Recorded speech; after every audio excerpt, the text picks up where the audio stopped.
In July of 1948, the most powerful newspaper in baseball published an editorial calling one team owner a disgrace to the sport. His crime was signing a pitcher. The paper said the move demeaned the standards of the game. It said the owner had gone too far.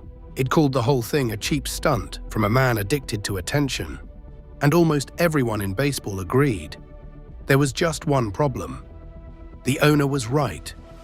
The pitcher he signed was about to become one of the most sensational stories in baseball history. He would pack stadiums beyond capacity. He would shut out contending teams in a pennant race. He would help deliver a World Series championship. And decades later, he would walk into the Hall of Fame while the men who mocked his signing were quietly proven wrong by history itself. The owner was Veeck. The pitcher was Paige. And this is the story of how one maverick saw what an entire sport refused to see. In this video, we take you inside one of the greatest vindication stories in sports history. You'll hear how a one-legged former Marine with a genius for promotion staked his reputation on a pitcher the entire baseball establishment had written off as too old, too flashy, and too much of a gimmick. You'll hear about the tryout that changed everything, where a 42-year-old man threw 50 pitches and hit the strike zone on 46 of them. You'll hear about the crowds, 70,000, then 78,000, that came pouring through the gates to watch a man the newspapers said had no business being there. And you'll hear about the telegrams, because Bill Veeck did not just prove his critics wrong, he made sure they knew it, one gleeful message at a time. But by the end of this video, you'll also hear about the night in 1965 when a 59-year-old man sat in a rocking chair in a major league bullpen while a nurse rubbed liniment into his pitching arm. What he did next left an entire stadium in disbelief. To understand why nobody believed Bill Veeck, you first have to understand who Bill Veeck was. Because by 1948, he had built a reputation as the greatest showman baseball had ever seen. And in the eyes of the sports establishment, that was not a compliment. Bill was born in 1914, the son of a sports writer who became president of the Chicago Cubs. Young Bill grew up inside a ballpark. As a young man working for the Cubs, he helped plant the IVE that still covers the outfield walls at Wrigley Field today. Baseball was not just his business. It was his bloodstream. When World War II came, Bill joined the Marines and served in the Pacific. At Bougainville, an artillery accident crushed his leg. The injury never healed properly, and in 1946, doctors amputated. Bill spent the rest of his life on a wooden leg, and in typical Bill fashion, he refused to treat it as a tragedy. He carved an ashtray into the wood. He made jokes about it at press conferences. He turned his own disability into part of the show. And the show was everything to Bill. In 1946, he put together a group of investors and bought the Cleveland Indians. He gave away live animals at the gate. He hired clowns. He scheduled fireworks. He put players' names on the backs of promotions nobody had ever dreamed of. The stuffy owners of the American League looked at him the way a museum curator looks at a man selling balloons on the front steps. They considered him vulgar. They considered him a huckster. But underneath the circus, Bill held a conviction that almost none of his fellow owners shared. He believed, completely and without reservation, that the color line in baseball was both a moral failure and a colossal waste of talent. He had spent years watching Negro Leagues baseball, and he knew exactly what the major leagues were missing. He would later claim that as early as 1943, he had explored buying the Philadelphia Phillies with a plan to stock the roster with Negro League stars, a story historians still argue about to this day. Whatever the truth of that tale, his actions in Cleveland spoke for themselves. In July of 1947, just 11 weeks after Jackie Robinson debuted for the Brooklyn Dodgers in the National League, Bill signed Larry Doby of the Newark Eagles, making him the first black player in the history of the American League. There was no season of minor league preparation, no long public relations campaign. Bill simply signed the best young player available and put him in an Indians uniform. The backlash was immediate and vicious. Bill later wrote that the team received roughly 20,000 letters of protest, many of them hateful beyond description. And here is the detail that tells you who Bill Veeck really was. He answered them. Over time, personally, he answered all of them. Doby, for his part, would later tell his family that he was never booed in Cleveland, that the city became a special place for him. And within 1 year, Doby was starring in center field for a championship team. Bill's first great gamble on talent over prejudice had paid off in full, and the men who ran the sport had learned exactly nothing from it. So when the summer of 1948 arrived and the Indians found themselves locked in a brutal 4-team pennant race with the Yankees, the Red Sox, and the Athletics, Bill had already proven he would go where other owners refused to go. His team needed pitching.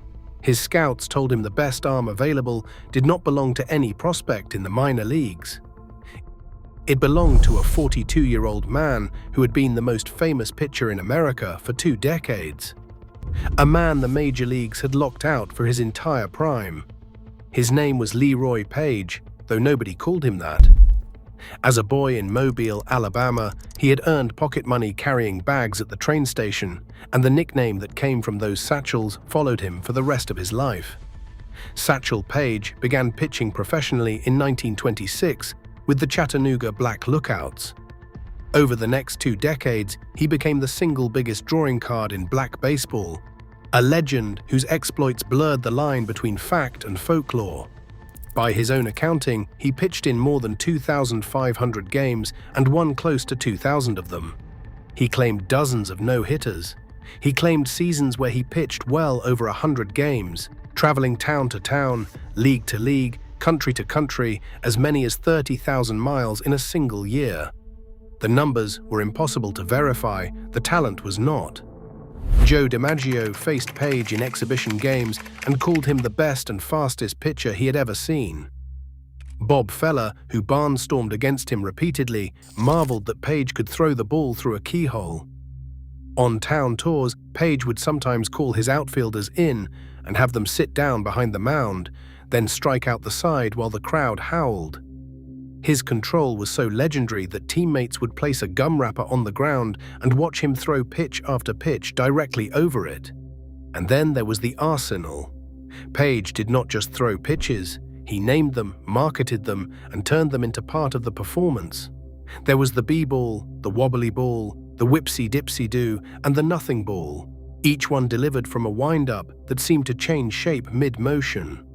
His most notorious weapon was the hesitation pitch, a delivery in which he would pause at the top of his motion, freeze the hitter's timing completely, and then release the ball a beat later than any human being expected. Hitters described facing him as a form of psychological warfare disguised as baseball. The fabulous Satchel, one sports editor wrote, was to the Negro Leagues what Babe Ruth was to baseball itself. He barnstormed against the best white major leaguers every offseason, and those head-to-head duels became legend precisely because they kept ending the same way. The best hitters in the world came back to their clubhouses, shaking their heads, telling anyone who would listen that the greatest pitcher in America was not allowed to share their league. And for his entire prime, the major leagues wanted nothing to do with him, not because he could not pitch, because of the color of his skin.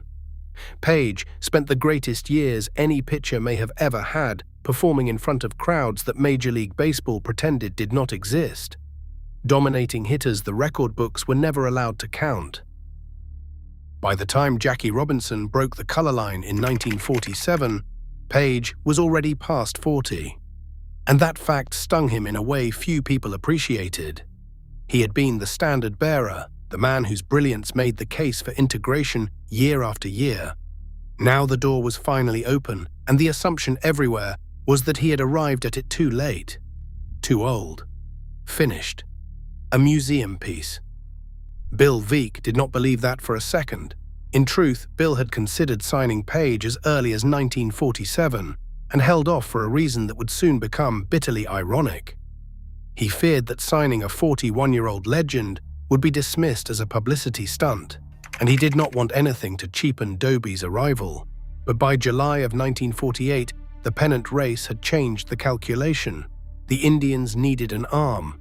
Bill needed to know if the legend still had one. So he arranged a tryout at Cleveland Stadium. The date was July 7, 1948. It happened to be Paige's 42nd birthday. The story of that tryout has been told 100 ways in the decades since. In the most famous version, Bill laid a cigarette on the ground and told Paige to treat it as home plate, and Paige fired fastball after fastball directly over it. What we know for certain is remarkable enough. Player-manager Lou Boudreau, who was in the middle of what would become an MVP season, crouched down to catch Paige himself. Paige threw 50 pitches. 46 of them hit the strike zone. Boudreau, one of the smartest baseball men alive, stood up convinced. Coach Bill McKechnie was watching. So was the great Tris speaker. Every one of them came away impressed.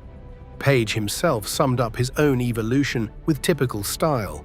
He told reporters he was not as fast as he used to be, but he had become a better pitcher. He used to overpower hitters. Now he outthought them. Bill signed him that same day. He paid Paige a full season's worth of salary for what remained of the year, roughly 3 months, along with money to the Kansas City Monarchs for his contract and a finder's fee to the promoter who had brokered the connection. Satchel Paige, at 42 years and 0 days old, became the oldest rookie in the history of Major League Baseball and the first black pitcher in the American League. And then the sky fell in. The Sporting News was not just a newspaper in 1948. It was known as the Bible of baseball, the closest thing the sport had to an official voice.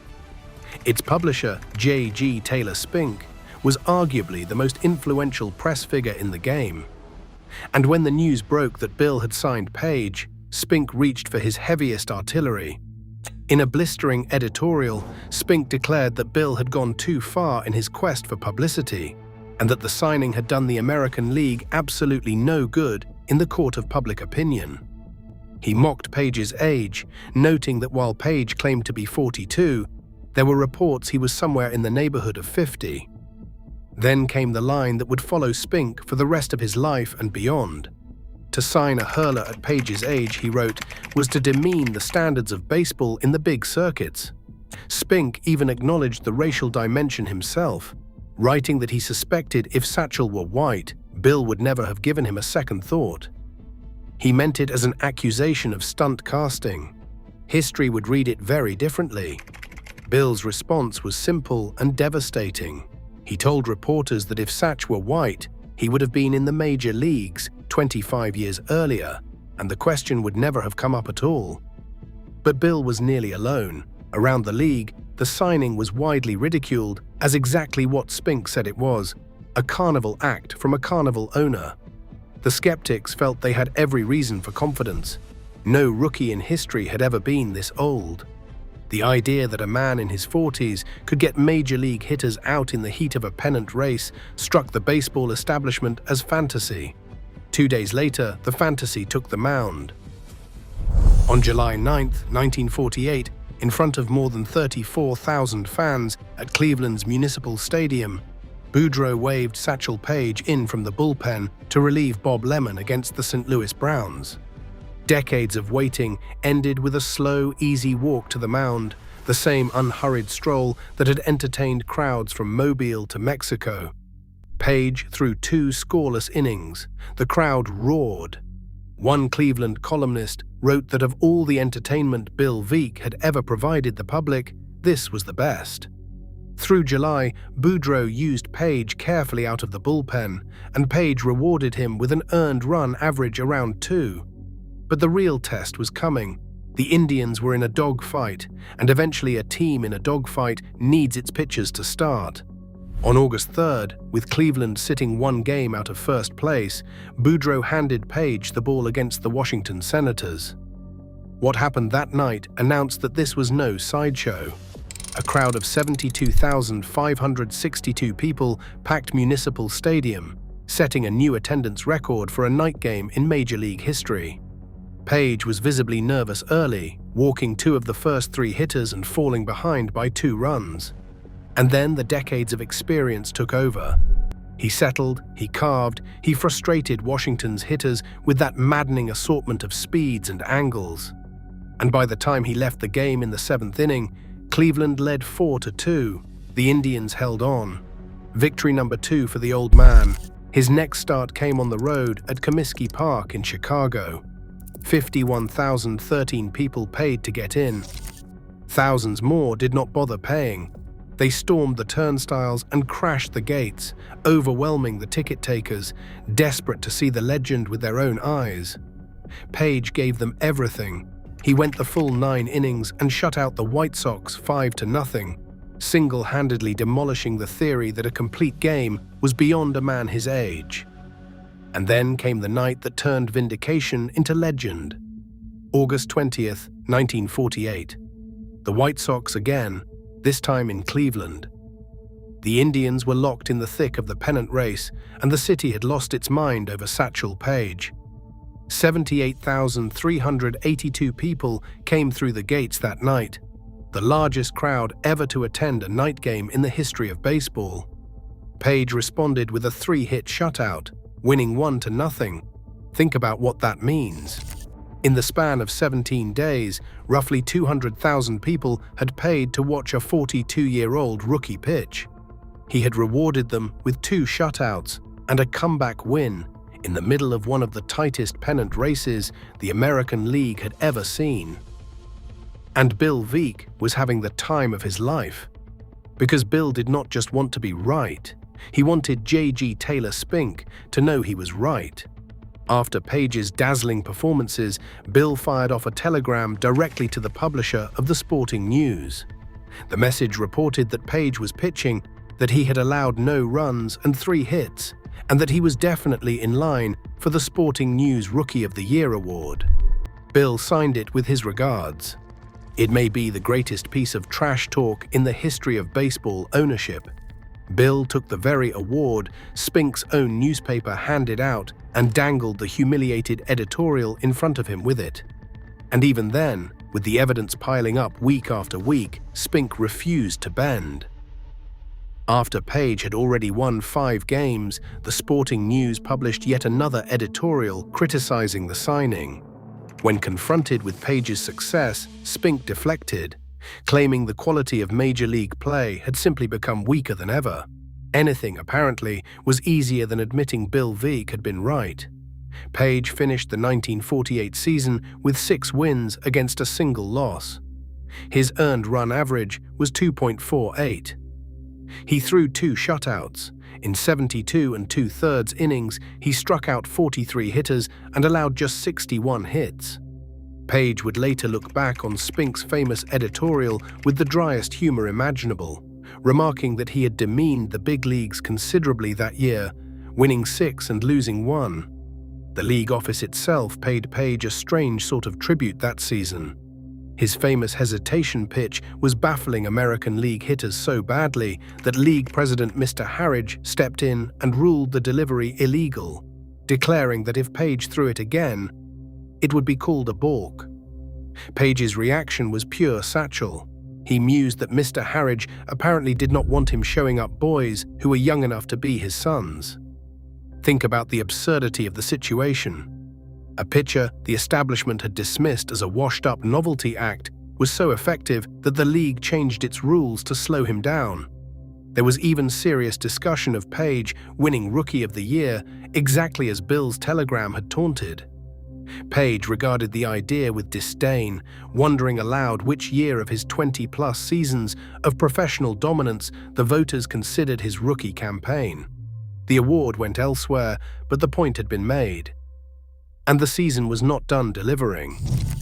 The 1948 American League pennant race went down as one of the greatest in the history of the sport, 4 teams trading the lead deep into September, every game carrying the weight of a playoff. This was the crucible into which the critics said Bill had tossed a novelty act. Instead, every inning Paige delivered down the stretch was an inning that kept Cleveland alive. When the dust settled, Cleveland and Boston had finished the regular season dead level, forcing a 1-game playoff for the pennant, which the Indians won behind rookie knuckleballer Gene Bearden. Then came the World Series against the Boston Braves. In Game 5, in front of more than 86,000 fans, the largest crowd in World Series history at that time, Satchel Paige walked to the mound in relief, becoming the first black pitcher ever to appear in a World Series. He retired Tommy Holmes to end an inning, a small moment in the box score and a mountain in the history of the sport. The Indians won the series in 6 games. It remains, to this day, the franchise's last World Series championship. Cleveland drew more than 2.5 million fans that season, a record at the time. The publicity stunt, as the critics had called it, had helped deliver a pennant, a title, and the greatest turnstile numbers baseball had ever seen. Bill was not proven slightly right. He was proven right in every measurable category that exists in professional sports. But this story does not end in 1948, because the most remarkable thing about Bill Veeck and Satchel Paige is that the vindication kept happening over and over for the rest of their lives. The 1949 season was harder. Paige struggled with stomach trouble and finished 4-7. Bill, dealing with the financial fallout of a divorce, sold the Indians, and the new ownership released Paige. To most of baseball, that was the natural end of a strange and wonderful experiment. The old man had his moment. Time had finally collected its debt. Bill saw it differently. He made Paige a promise. If he ever owned another ball club, there would be a job waiting. In 1951, Bill bought the St. Louis Browns, the most hopeless franchise in the sport. This was the same summer Bill pulled off his most infamous stunt of all, sending 3'7" Eddie Gadel to the plate in a Browns uniform to draw a walk on 4 pitches.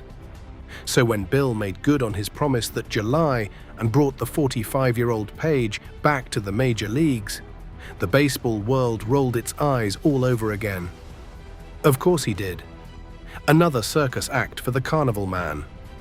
By now, you can probably guess what happened next. In 1952, under manager Rogers Hornsby and then Marty Marion, Paige became one of the most valuable relief pitchers in the entire American League. Pitching for a wretched Browns team that would lose 90 games, the 46-year-old went 12-10 with an earned run average of 3.07, appearing in games at a pace that would exhaust men half his age. By July, the great Casey Stengel, managing the American League All-Star team, named Paige to the roster, making him the first black pitcher ever selected to an American League All-Star team. Rain shortened the game before Paige could appear, and Stengel was so bothered by it that he promised to name Paige again the following year. He kept that promise. Satchel Paige was a Major League All-Star in 1952 and 1953, at an age when almost every player in the history of the sport had been retired for a decade. Stop and sit with that for a moment. The Sporting News had declared that signing this man demeaned the standards of baseball. 4 years later, the American League could not put together its all-star team without him. When Bill sold the Browns after the 1953 season, Paige was released once more, and once more the assumption was that the story had finally ended. Paige went back to barnstorming, back to the minor leagues, back to the endless road. In 1956, at age 50, he won a game in front of 57,000 people at the Orange Bowl in Miami, the largest crowd in minor league history. The man simply refused to stop. And in 1965, the story produced its most surreal chapter of all. Charlie Finley, the owner of the Kansas City Athletics, was drowning.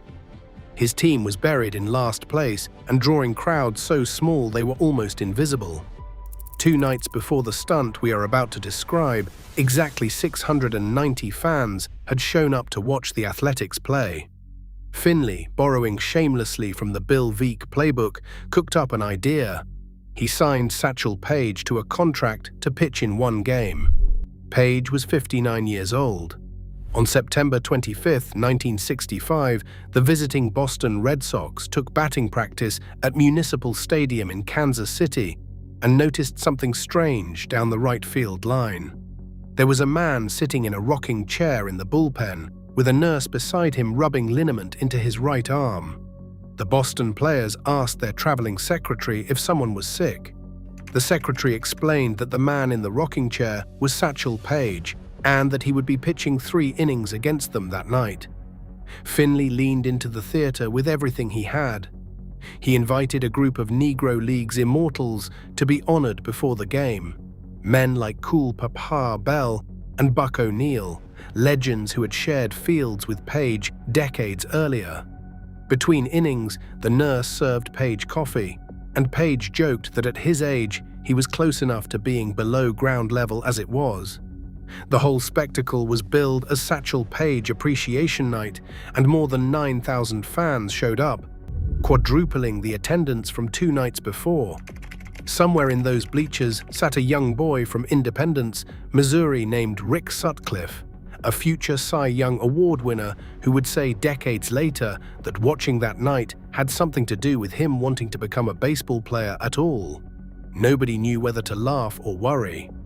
Boston was fielding real hitters, including a 20-year-old Tony Conigliaro on his way to leading the league in home runs, and Carl Yastrzemski, a future Hall of Famer who led the league in doubles that season. There was a genuinely dark possibility hanging over the evening. Paige's own teammates admitted they were afraid a line drive up the middle might seriously hurt him, because at his age he could no longer get out of the way. Then Paige climbed out of the rocking chair and went to work. He got Jim Gosker to pop out to start the game. Dalton Jones reached on an error and was thrown out trying to take an extra base. Yastrzemski, who as a boy had watched his own father bat against Paige in a barnstorming game on Long Island, lined a double off the wall, then was stranded when Conigliaro flied out. In the 2nd and 3rd innings, Paige set Boston down in order, striking out pitcher Bill Monbouquet along the way. 3 innings, 1 hit, no walks, no runs. Against the best slugging lineup in the American League, thrown by a man 2 months shy of qualifying as a senior citizen. When Paige left the game, the fans refused to let the moment die. The stadium lights dimmed, and the crowd held up lit matches and lighters, singing The Old Grey Mare, as the 59-year-old walked off a major league mound for the final time. He remains, to this day, the oldest man ever to appear in a Major League Baseball game. And the performance itself was the final definitive answer to every critic who had ever called his 1948 signing a joke. 17 years after the Sporting News insisted a 42-year-old Paige demeaned the sport, a 59-year-old Paige shut out a lineup of all-stars. There was one last battle to fight, and it was the most important one. By the late 1960s, a movement was building to recognize the great Negro Leagues players in the Baseball Hall of Fame. Ted Williams had used his own induction speech in 1966 to call for it, specifically naming Satchel Paige. Bill Veeck, for his part, had never stopped campaigning for the players he believed baseball had robbed. In 1971, the Hall of Fame formed a special committee on the Negro Leagues, and its first selection, fittingly, was Satchel Paige. Then the Hall nearly ruined it. The initial plan called for Paige and future Negro Leagues honorees to be recognized in a separate display, apart from the official plaque gallery where every other immortal resided. Separate but equal had come to Cooperstown. The backlash was fierce and immediate. Sports writers blasted the arrangement, with one famously observing that baseball had managed to convert Paige from a second-class citizen into a second-class immortal. Bill, characteristically, was among the loudest voices demanding full recognition. Under mounting pressure, the Hall of Fame reversed course. When Satchel Paige was inducted in the summer of 1971, he entered as a full member, his plaque hanging in the same gallery as Ruth, Cobb, and Johnson, the first man enshrined primarily for a Negro Leagues career. The man the Sporting News said would demean the standards of baseball now stands permanently among the greatest who ever lived. And what of the 2 men at the center of our story? Satchel Paige kept pitching in exhibitions nearly until the end, and picked up a coaching role with the Atlanta Braves in 1968, arranged largely so he could qualify for a major league pension, a small piece of justice for a man the majors had exiled for 20 years. He passed away in Kansas City in 1982. Bill Veeck went on owning teams, planting exploding scoreboards and infuriating his fellow owners until the very end. He died in 1986, and 5 years later, the Hall of Fame called his name too. The huckster, the carnival man, the balloon salesman on the museum steps is now enshrined in Cooperstown alongside the pitcher nobody wanted him to sign. As for J.G. Taylor Spink, his name lived on for decades attached to the most prestigious award in baseball writing. Then, in 2021, the writers voted to strip his name from it. Among the reasons cited by those who supported the change was the way he had used the most powerful platform in the sport to attack the signing of Satchel Paige. History does not usually hand out verdicts this clean. Bill said Paige could pitch, and Paige went 6-1 with a 2.48 earned run average in a championship season. Bill said Paige belonged, and Paige became a two-time All-Star in his late 40s. Bill said the only reason anyone doubted Paige was the color of his skin, and the sport spent the next 70 years slowly, painfully admitting he was correct, all the way to a full reckoning with the Negro Leagues and the official recognition of their statistics. Bill Veeck was mocked because he sold fun, and the men who ran baseball could not imagine that a man who sold fun might also see the truth more clearly than they did. But that was always the secret of Bill Veeck. The gimmicks were real, and so was the conviction underneath them. He looked at Satchel Paige and did not see an old man or a publicity stunt. He saw the best pitcher of a generation standing outside a locked door, and he simply opened it. Nobody believed him. Everybody should have.